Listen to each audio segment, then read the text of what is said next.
لأهله والصلاة لأهلها أما بعد اللهم صل على محمد عبدك ورسولك وصل على المؤمنين والمؤمنات والمسلمين والمسلمات اللهم صل على محمد كما تحب وترضى له اللهم صل على محمد وآل محمد.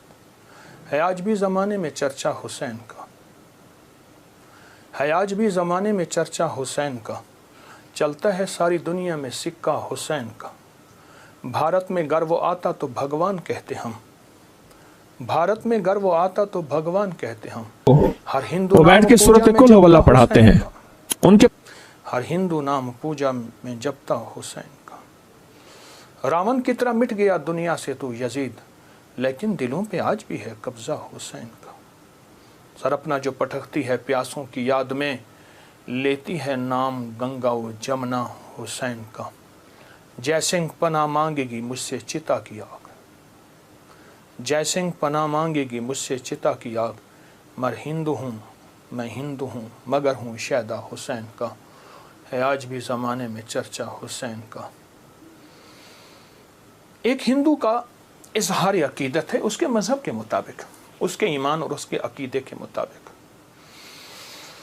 محرم کی گھڑیاں حضرت امام حسین، ان کے قافلے، ان کی محبتوں کے ساتھ بہت نمایاں ہوئیں.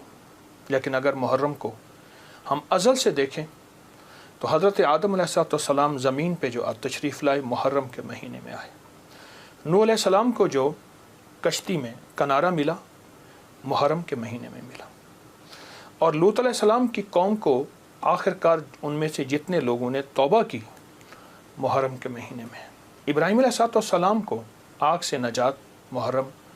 ایک پوری تاریخ ہے ایک پیچھے محرم کے مہینے کے تقدس کی، احترام کی، حرمت کی ایک پورا نظام ہے. اور محرم کے ساتھ امام حسین کی نسبتیں، حضرت حسین بن علی بن ابی طالب، ان کی نسبتیں بہت عجیب ہیں. اب سوچنے کی بات یہ ہے کہ انہوں نے ہمیں دیا کیا ہے. امام حسین کی زندگی کا سب سے پہلا نظام تقوی ہے، اور تقوی نیکی کرنے کو نہیں کہتے.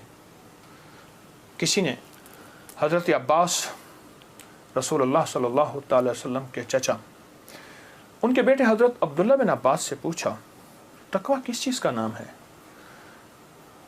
تو پوچھا نہ کرنے کا نام ہے، کرنے کا نام تو نہیں ہے. فرما دیجئے کیا کرنے کا نام، کیا نہ کرنے کا نام؟ فرمایا تقوی گناہ نہ کرنے کا نام ہے. ایک بندہ بہت زیادہ نیکیاں کرتا ہے اور پھر بہت گناہ کرتا ہے، اس کو متقی نہ کہا جائے گا. فلسفہ حسین تقوی کا نام ہے. فلسفہ حسین قربانیوں کا نام ہے. فلسفہ حسین پانی نہیں مل رہا، پیاس کی شدت ہے، میں اس جگہ کو جا کے خود دیکھ کے آیا ہوں، کربلا کی ان وادیوں میں، لیکن اس بات کا اس پیغام کا نام ہے کہ وہاں حرام نہیں چلے گا، وہاں مشکوک نہیں چلے گا، وہاں حلال طیب اور طاہر زندگی چلے گی. ایک نظام ہے. اور فلسفہ حسین سجدوں کا نام ہے کہ جنگ جاری ہے اور نماز کا وقت آیا، آدھوں نے نماز پڑھی، آدھوں نے جنگ کی، پھر انہوں نے نماز پڑھی، سجدے قضا نہیں ہوئے اور سجدے ادا ہوئے ہیں. اور فلسفہ حسین دعاؤں کا نام ہے. وہاں کربلا کی وادیوں اور گھڑیوں میں امام حسین نے بہت دعائیں مانگی، اور وہ دعاؤں کی پوری کتابیں اس وقت موجود ہیں. وہ دعائیں کیا تھیں؟ جس میں اللہ کی محبت، جس میں اللہ کے ساتھ عشق، جس میں اس کی ذات عالی کے ساتھ تعلق اور محبت، ان دعاؤں کا نام ہے. اور فلسفہ کربلا کا ایک پیغام دیتا ہے کہ خیال کرنا، جب ایک طرف حق ہے اور ایک طرف نہ حق ہے، اور وہ حق حلال کی شکل میں آئے، طیب طاہر کی شکل میں آئے، حلال کی شکل میں، طیب طاہر کی شکل میں آئے، تو پھر حلال کبھی نہ چھوڑنا. اور حرام کے اوپر تمہیں کائنات کیا تخت مل جائے اس کو کبھی اس کے قریب نہ جانا۔ زندگی کا ایک سفر میں آپ طے کر رہے ہیں اور طے کریں گے موت تک۔ وہ ہستیاں زندگی کا سفر طے کر گئیں لیکن انہیں ہم مردہ نہیں کہیں گے۔ بلیا سی مرنا نہیں گور پہ آ کوئی ہو، کہ ہم مرنے والے نہیں ہیں۔ اللہ کے عاشق ہمیشہ زندہ ہوتے ہیں اور اللہ کے عاشق ہمیشہ زندہ ہوتے ہیں اور زندگی کا سفر طے کرتے ہیں۔ عاشق ہمیشہ زندہ ہوتے ہیں اور عاشقوں کی زندگی ہی اصل زندگی ہے، اور وہ زندگی ایسی زندگی ہے جس زندگی کے بعد موت نہیں ہے۔ ایک عجیب واقعہ علامہ جلال الدین سیوطی رحمۃ اللہ نے لکھا ہے، ایک شخص اپنی والدہ کے قبر پہ جاتا تھا اور قرآن پڑھتا تھا، تو خواب میں والدہ آئیں، کہنے لگی بیٹا تو آ کے نا کچھ دیر بیٹھ جایا کر، پھر قرآن پڑھا کر، اس سے پہلے قرآن نہ پڑھا کر۔ کیوں؟ جب تو آتا ہے قرآن کا نور تجھے گھیر لیتا ہے، بیٹا میں تجھے دیکھ نہیں سکتی، تیرے قرآن پڑھنے سے میری قبر نوری، نورانی، روحانی، اس میں روشنی، اس میں برکت، لیکن میں تجھے دیکھنا بھی چاہتی ہوں، ماں ہوں، ماں کی مامتا بیٹے کو دیکھ کے بھی کلیجہ ٹھنڈا کرتی ہے۔ یہ زندہ ہوتے ہیں، ان کو موت نہیں آتی، انتقال ہوتا ہے۔ انتقال کہتے ہیں منتقل ہوتے ہیں ایک عالم سے دوسرے عالم، یہ عالم شہود ہے، عالم ارواح سے آئے ہیں ہم، اور عالم برزخ کا سفر ہمارا جاری ہے، آنے والا ہے، جس کا نام موت ہے، فنا ہے۔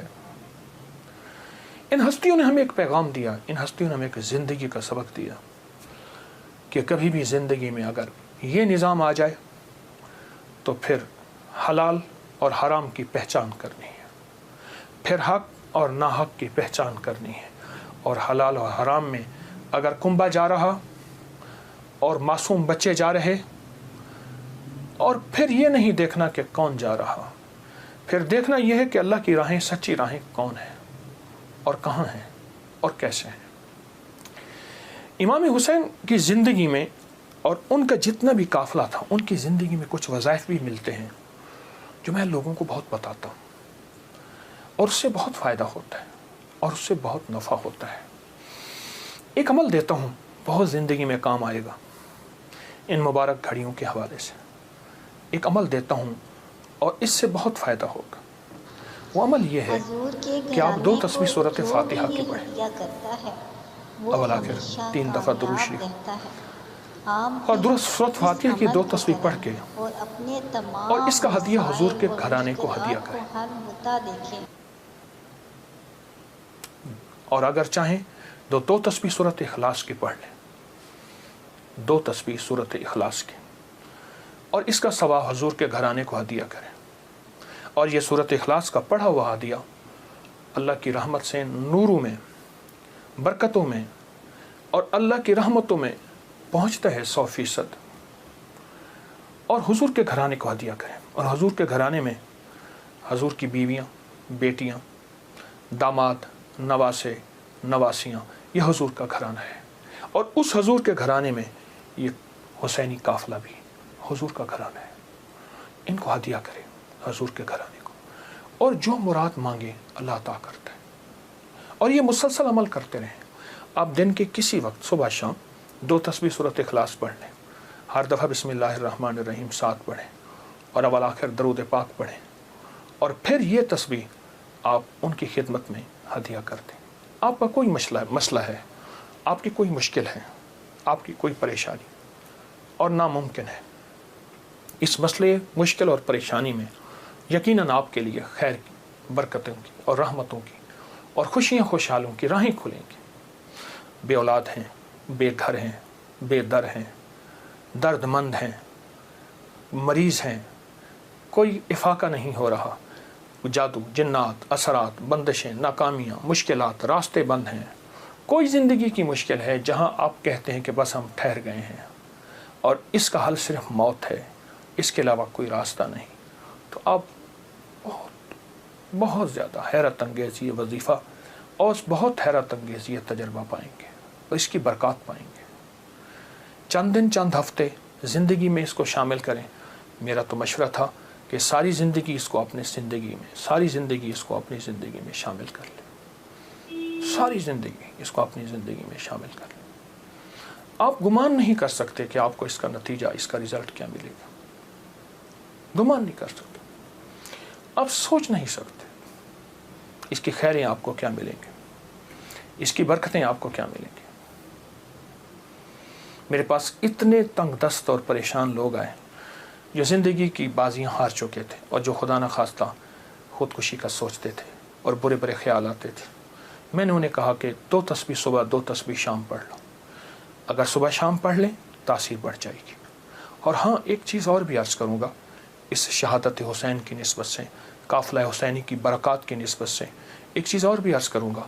اگر یہی سارا دن پڑھتے رہیں، یعنی 2 تسبیح صبح شام پڑھ لیں اور سارا دن اس کے علاوہ کھلا پڑھتے رہیں، تو اس سے ایک فائدہ اور ہوگا، اور وہ فائدہ یہ ہوگا آپ کو، اور حیرت انگیز فائدہ ہوگا کہ آپ کی تاثیر زیادہ ہوگی، مسائل جلد حل ہوں گے، مشکلیں دور ہوں گی، پریشانیاں دور ہوں گی، اور آپ کو زندگی میں خیر کے موقع زیادہ ملیں گے، ترقیاں اور کامیابیاں بڑھ چڑھ کے ملیں گی۔ ان ہستیوں نے اللہ سے مانگنا سکھایا ہے، اللہ سے لینا سکھایا ہے، اور اللہ کے خزانے بھرے ہوئے ہیں۔ ان ہستیوں نے وہ زندگی کا سفر سکھایا ہے، عاشورہ کا ڈھل جانا، صغرا کا وہ مر جانا، اصغر تیرے سینے میں برچھی کا اتر جانا، یہ کہانیاں سچی ہیں۔ یہ سبق دے کے انہوں نے اللہ کے ساتھ جڑنا سکھایا ہے،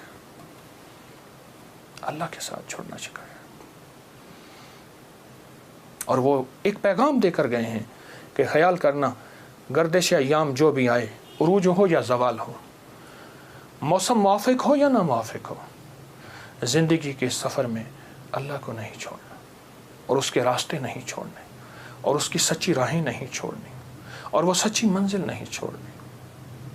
روایات میں آتا ہے کہ جس دن واقعہ کربلا ہوا ہے اس دن 3 گھنٹے دعا مانگی حضرت امام حسین نے، 3 گھنٹے دعا مانگی۔ کس سے مانگی؟ کس سے مانگا؟ کس کو چاہا؟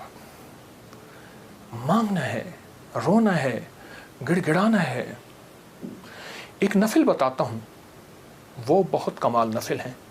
یہ نفل پڑھنے ہیں 9 محرم کی شام کو، اور پھر پڑھنے ہیں 10 محرم کی شام کو۔ 9 محرم کی شام کو مغرب کے بعد رات تک جب آپ کو سہولت ہو، اور 10 محرم کی شام کو مغرب کے بعد رات تک جب آپ کو سہولت ہو۔ 2 رکعت نماز نفل، جس کی پہلی رکعت میں سورۃ الکافرون 11 دفعہ اور دوسری رکعت میں سورۃ اخلاص 11 بار، یہ آپ نے پڑھنا ہے۔ اور پھر اس کے بعد ایک لفظ پڑھنا ہے، یا شہید ہو، یا شہید ہو، یہ 313 بار پڑھنا ہے، اور گڑ گڑا کے پڑھنا ہے۔ اور اب تک جتنے بھی شہید ہوئے اللہ کی محبت میں، انبیاء جتنے بھی شہید ہوئے، انبیاء شہید ہوئے، اور اہل البیت، اصحاب رسول، اور خاص طور پہ قافلہ حسین، ان کی شہادتوں اور اللہ کے ہاں ان کی مقبولیت، محبوبیت، اور اللہ کے ہاں ان کی مقبولیت کو سامنے رکھ کے اور اپنے مسائل کا تصور کرنا ہے۔ یہ نفل ان لوگوں کے لیے ہیں جو کسی ایسی بیماری میں مبتلا ہیں جس کا تعلق خون سے ہے، دل سے ہے، جگر سے ہے، ان 3 چیزوں سے ہے۔ جگر کی بیماریوں میں سارا ہیپیٹائٹس آ جاتا ہے، سارا یرکان آ جاتا ہے، سارا خون کی کمی، خون کا بننا آ جاتا ہے، اور دل کی بیماریوں میں سارے وساوس، ساری ٹینشن، ساری انزائٹی، سارا اسٹریس، سارا ذہنی کھچاؤ، تناؤ، دباؤ، اور ساری نیند کی کمی، اور دل گھٹا رہنا، ہر وقت پریشان رہنا، یا پھر دل کی بیماریوں میں ہائی بلڈ پریشر ہے، اور پھر اس کے علاوہ دل کی اور بیماری ہیں کہ اسٹینٹ ڈلنے کی ضرورت ہے، بائی پاس کی ضرورت ہے، فلاں فلاں، یہ ساری دل کی بیماریاں۔ اور خون کی بیماریوں میں جلدی بیماریاں، سکن کی بیماریاں، خون گاڑھا ہے، کولیسٹرول ہے، یوریا ہے، اس میں یورک ایسڈ ہے، یہ میں سمجھتا ہوں کہ جسم کی بیماریاں ہی یہی ہیں جتنے میں نے تذکرے کیے ہیں۔ یا شہیدو، یا شہیدو پڑھیں گے اور ڈوب کے پڑھیں گے 313 دفعہ۔ سال میں 2 دن ہے سارے۔ اولیاء سے یہ بات ثابت ہے، جو عمل بتاتا ہوں میرے حل عمل کے ساتھ سند ہوتی ہے، حوالے ہوتے ہیں۔ کوشش ہے، دعویٰ نہیں کرتا کہ میرے ہر عمل کے ساتھ سند ہو، ثبوت ہوں، حوالے ہوں، بغیر حوالوں کے نہیں۔ تو یہ بڑی بڑی اولیاء ہستیوں سے ثابت ہے، اور صدیوں سے یہ سعادت چلی آ رہی ہے۔ اگر آپ یہ عمل کر لیں تو اس عمل سے بہت حیرت انگیز رزلٹ، نتیجے، خیریں اور برکتیں ملیں گی۔ بس صرف 2 دن کا عمل ہے، اور میرا تو مشورہ ہے اس عمل کو پھیلائیں۔ 2 نفل، پہلی رکعت میں سورۃ الکافرون، دوسری میں اخلاص، سلام کے بعد اول آخر 3 دفعہ درود شریف، اور 313 دفعہ یا شہید۔ اب میری طرف توجہ سے دیکھیں کہ یا شہید پڑھنا کیسے ہے۔ ہر دانے کے اوپر ڈوب کے پڑھنا ہے، گڑ گڑا کے پڑھنا ہے، یا شہید ہو۔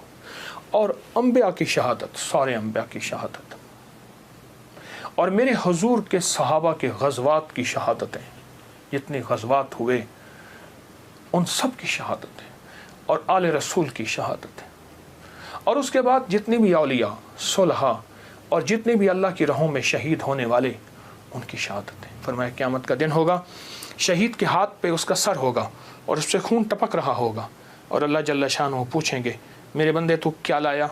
تو وہ سر کی اوپر جو زبان ہوگی وہ بولے گی کہ یا اللہ یہ قربانی لایا ہوں، اور تیری راہوں کے اوپر اور تیرے راستوں میں، میری زندگی میں سب سے قیمتی چیز میری جان تھی، میں نے تیری راہوں میں دے دی۔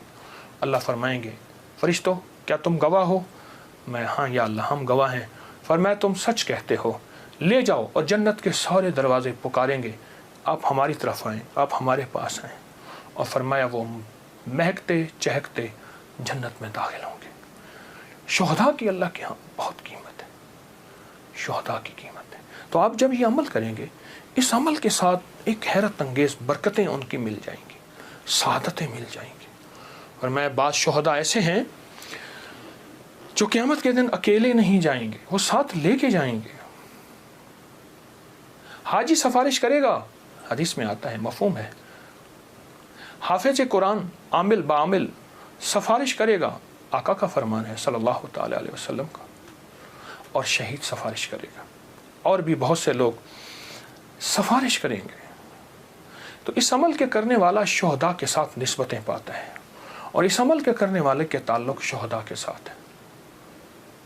اس عمل کو ضرور کیجیے گا، اور زندگی کی ترتیب بنا لیں۔ 9 اور 10 محرم کو اس عمل کو کبھی نہ بھولیے گا۔ ایک اور عمل میں بتاتا ہوں۔ حضرت خواجہ حسن بصری رحمۃ اللہ علیہ کے پاس ایک شخص آیا، میں بصرہ میں ان کے پاس حاضری میری ہوئی، ایک شخص حاضر ہوا تو عرض کرنے لگا شیخ گھر میں فقر اور فاقہ ہے، لیکن اس نے جو پہلے لفظ کہے تھے وہ لفظ کچھ اور تھے کہ شیخ میرے گھر میں چیونٹیاں اور مکوڑے کیڑے نہیں ہیں، تو اس بات کی دلیل ہے گھر میں کوئی ذرہ ہی نہیں گرتا، اتنا فاقہ ہے، مکوڑے ذرے میرے گھر میں نہیں ہیں، میرے لیے کچھ کیجیے، میرے لیے کچھ کیجیے۔ تو سرکار کا فرمان ہے، سرکار کا فرمان ہے کہ اچھا ایسا ہے کہ کل آنا۔ وہ کل آیا، اس نے اپنی ذبح العالی کی داستان اس سے بدتر سنائی، کتنے فاقے ہیں، گھر میں مشکیزہ ہے وہ بھی پھٹ گیا ہے، اس کو پیمن لگا لگا کے تھک گیا ہوں، مشکیزے میں پانی نہیں رہتا، میرے گھر میں پانی کا قطرہ بھی نہیں، میرے گھر میں دانہ بھی نہیں، میرے گھر میں جو بھی نہیں، میرے گھر میں کوئی پنیر بھی نہیں، میرے گھر میں کوئی زیتون نہیں، میرے گھر میں کچھ بھی نہیں ہے، فاقوں سے ہیں۔ اور پھر ایک بات عرض کی اس سائل نے، شیخ میں آپ سے امداد نہیں مانگنے آیا، دعا مانگنے آیا، امداد مانگنے نہیں آیا، دعا مانگنے آیا، میرے دعا فرما دیں اور مجھے کوئی دعا بتا دے۔ شیخ نے سر جھکایا، فرمایا کل آنا۔ اس نے مایوسی کی حالت میں شیخ کے چہرے پہ نظر کی، لیکن اللہ کے ولی تھے، اسے بھروسہ اور اعتماد تھا، اور یاد رکھیے گا جس کو ملا ہے اعتماد میں ملا ہے، اور جس کو ملا ہے بھروسے پہ ملا ہے، بھروسے میں ملا۔ اگلی دفعہ آیا، اگلے دن آیا تو خاموش بیٹھ گیا، نہیں بولا اور خاموش بیٹھا رہا۔ حضرت نے اس کے کندھے سے پکڑ کے اسے اپنی طرف متوجہ فرمایا، فرمایا مجھے تیری درد، تیری تنگ دستی، تیری ذبح حالی کا احساس ہے، لیکن میں کیا کروں؟ میں 3 دن مسلسل اللہ کے اوامر کی طرف متوجہ ہوں، 3 دن مسلسل میں اللہ کے خزانوں میں دیکھ رہا ہوں کہ تیرے لیے کوئی رزق کا ذرہ ہے، کوئی رزق کا دروازہ ہے، مجھے نظر نہیں آ رہا، لیکن ایک دور روشنی نظر آ رہی ہے، اور وہ ہے 10 محرم کا، عاشورہ کا دن، ایک تیرے لیے روشنی ہے، وہ نظر آ رہی ہے۔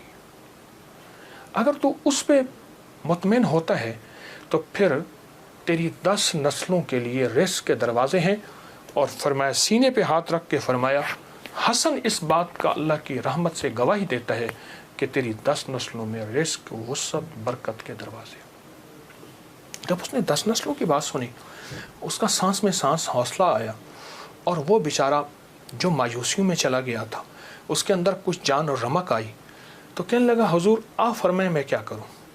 فرمایا، روزی کر، محنت کر، روزی کر، محنت کر، اور کچھ کما، کچھ بچا، کھا بھی صحیح، لیکن تھوڑا تھوڑا عاشورہ کے دن کے لیے بچا، تھوڑا تھوڑا 10 محرم کے لیے بچا۔ جب 10 محرم قریب آئے تو 1 محرم کو میرے پاس آ جانا، 1 محرم کو میرے پاس آ جانا۔ کہا ٹھیک ہے، وہ چلا گیا۔ 1 محرم سے پہلے وہ آ گیا، شیخ نے دیکھا، پہچان لیا، اسے بٹایا، محبت دی، فرمایا اب جتنے پیسے تیرے پاس ہیں، تو اس نے کہا چند درہم ہیں، اور میں بہت ہیں، چند درہم ایسا کر گھر والوں پہ خرچ کر 10 محرم کو، یہ چند درہم 10 محرم کو گھر والوں پہ خرچ کر، کیونکہ آقا کا فرمان ہے جو عاشورہ کے دن اپنے گھر والوں پہ رزق کی وسعت کرے گا، عاشورہ کے دن، 10 محرم کے دن اپنے گھر والوں میں کو کھلا رزق دے گا اور ان پہ خرچ کرے گا۔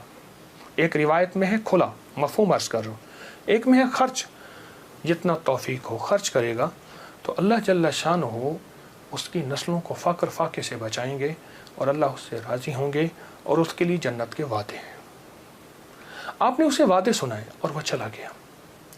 سال کے بعد آیا تو دیکھا کہ ایک دور سے ایک شخص ہے جس کے ساتھ 3 اونٹنیاں ہیں، ایک پہ خود بیٹھا ہے، 2 پیچھے چل رہی ہیں۔ اس نے آ کے اونٹنیاں بٹھائیں، بٹھانے کے بعد جب شیخ کے پاس قریب آیا تو شیخ نے پہچانا، یہ تو وہی شخص ہے، لیکن آج اس کی حالت بدلی ہوئی ہے، اس کے نقشے بدلے ہوئے ہیں، اس کی کیفیتیں بہت زیادہ بدلی ہیں، کیا ہوا؟ اس نے آ کے سلام عرض کیا، ادب سے بیٹھا، اور کہنے لگا حضور آپ کے عمل نے مجھے رنگ دیا، میرا ذرہ ذرہ کا کمایا ہوا تھا، میرا ذرہ ذرہ کا حلال جمع کیا ہوا تھا، اس ذرہ ذرہ کے جمع کیے نے میرے لیے حیرت انگیز رحمت اور برکت کے دروازے کھولے۔ آپ نے فرمایا یہ جو اونٹنی جس پہ بیٹھ کے آیا ہوں فلاں نسل کی اعلیٰ اونٹنی ہے، ایک شخص کو میں نے دیکھا، وہ آواز لگا رہا ہے کوئی اس اونٹنی کو خرید لے، چاہے ادھار پہ لے لے اور میں اس سے پیسے بعد میں لے لوں۔ تو میں نے اس سے پوچھا کہ اس اونٹنی کے بارے میں تجھے کیا عیب ہے، تو اسے زبردستی آخر کیوں بیچنا چاہتا ہے؟ کہا وہ خاموش رہا، کہا کہ میاں اگر لینا ہے تو لے لو ورنہ ہم چلے ہیں۔ کہا نہیں بتائیں۔ جب میں نے اصرار کیا، کہا کہ میں نے اس اونٹنی کے بارے میں، اس اونٹنی کا خواب دیکھا اپنے بارے میں، اس کو خواب میں دیکھا، اپنے بارے میں دیکھا کہ میرے لیے یہ اونٹنی موافق نہیں ہے، اور میں کسی ایسے شخص کو بیچوں جو ضرورت مند ہو، چاہے وہ ادھار لے لے۔ اور کہا وہ زبردستی مجھے کہنے لگا تم لے لو۔ میں نے کہا میرے پاس 1 درہم بھی نہیں ہے، 1 درہم تو 1 درہم 1 دونک بھی نہیں ہے، 1 اوقیہ کچھ بھی نہیں ہے۔ کہا کچھ نہیں ہے، اونٹنی لے لو، اسے بیچو، جو منافع ملے تم لے لینا، جتنے کی بکے مجھے دے دینا، میں تم سے نہیں پوچھوں گا۔ کہا زبردستی اونٹنی کے لگام مجھے دے کے چلا گیا۔ کہا میں پریشان ہوا تو اچانک میرے دل میں آواز آئی، میرے بندے بن مانگے رزق مل رہا ہے، قدردانی کر، لے لے۔ بس اس آواز نے مجھے تسلی دی، اور اس آواز سے میں مطمئن ہوا، اور کہنے لگے کہ بس میں پھر اس اونٹنی کو لے کے چلا۔ چلا چلا شام تک ایک صاحب نے دیکھا، کہا واہ ایسی زبردست اونٹنی کہاں سے لی؟ میں نے کہا بیچنی ہے، واقعی بیچنی ہے، یہ تو بہت اعلیٰ نسل کی ہے، یہ لوگ تلاش کرتے ہیں، یہ تم کتنے کی لو گے؟ کہا تم قیمت لگاؤ، تم کتنے کی لو گے؟ کہا کہ اس نے 500 درہم کہا۔ میں نے کہا نہیں، میں 800 سے کم نہیں دوں گا۔ کہا اپنی زبان پہ پکے رہو گے؟ کہاں پکا ہوں۔ کہا چلو میرے ساتھ، میں تمہیں 800 درہم دیتا ہوں۔ کہا کہ میری لگام نہیں پکڑی جا رہی تھی، میرا ہاتھ کانپ رہا تھا۔ اس نے میرے ہاتھ کانپتے دیکھ کے کہا کیا ہوا، تکلیف ہو رہی ہے، کوئی لرزہ ہو گیا؟ میں کیا اظہار کروں، میں تو 1 درہم کو ترستا تھا اور 800 درہم۔ کہا اس نے میرے ہاتھ سے لگام لے لی اور مجھے خود اونٹنی میں بٹھا